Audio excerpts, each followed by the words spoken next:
If you're a non-farmer, one of the things you may occasionally hear farmers and ranchers talk about is rotational grazing of livestock. We want to explain today what that is and why farmers and ranchers would do that. Well, having a grass pasture just seems so easy from the outside. It's like, well, hey, you've got cattle. They like to eat grass, so you just turn them out on the pasture and forget about it, right? Right, piece of cake. It's not quite that simple. Well, it can be that simple, but the whole thing is, we look at, as agronomists and farmers, we look at that grass as our crop.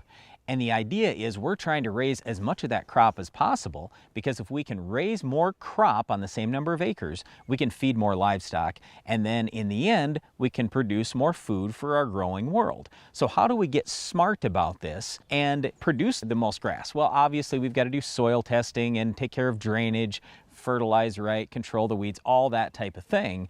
But this rotational grazing thing is something that's gotten really popular here in just the last 10 years. And there are a couple of main reasons why farmers and ranchers look at this. Number one is weed control, and it really has to do with the overall crop canopy, so we'll talk about that. And then the other thing is just ending up with more total grass production by moving the cattle around to different areas of that pasture on a regular basis. I'm going to talk about that one because getting more grass to grow in the same size pasture, so we're talking about the same piece of ground here, just getting more grass production, it could be as simple as giving that grass more time to recover after it's been fed on. So think about it this way, if you've got a big pasture and you let the cattle just graze wherever they want to, well, they might have some areas that they hit pretty hard. Well, how hard is it for that grass to recover? It's pretty tough, especially when you've got cattle walking on top of you all the time.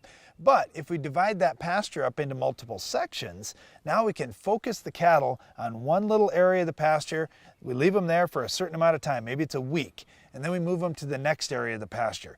Now, let's just say that you had that pasture in 4 sections. Well, now you've got several weeks for that pasture to regrow. And now you've got grass, or at least several days. Yeah, you got grass that's up, a foot tall or maybe even taller, depending on what you have for weather during that time period. Well, you've got healthy grass. It chokes out the weeds. The cattle love it. They don't have to eat thistles and other things that may grow up opportunistically when you've over-mowed or over-grazed that grass. Okay, Darren mentioned weeds. I mentioned weeds earlier, and I just want to explain this a little bit more. Crop canopy is the very best weed killer there is. I realize we're the weed of the week guys, and we're always talking to you about, hey, control this weed, a lot of times with herbicide or tillage or something like that.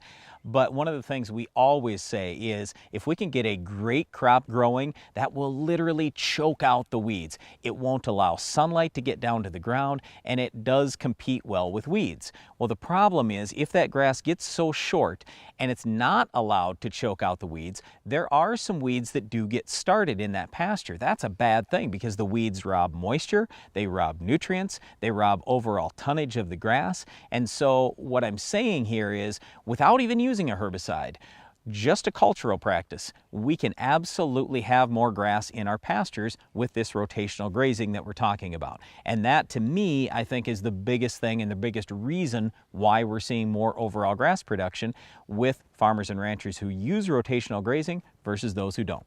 Rotational grazing is a great practice that can help improve grass growth out in pastures, and that's desirable grass species. If we've got undesirable grass species, we call them weeds, and if we see this particular weed in our fields, we get really concerned. We'll show you how to stop this tough weed later in the show.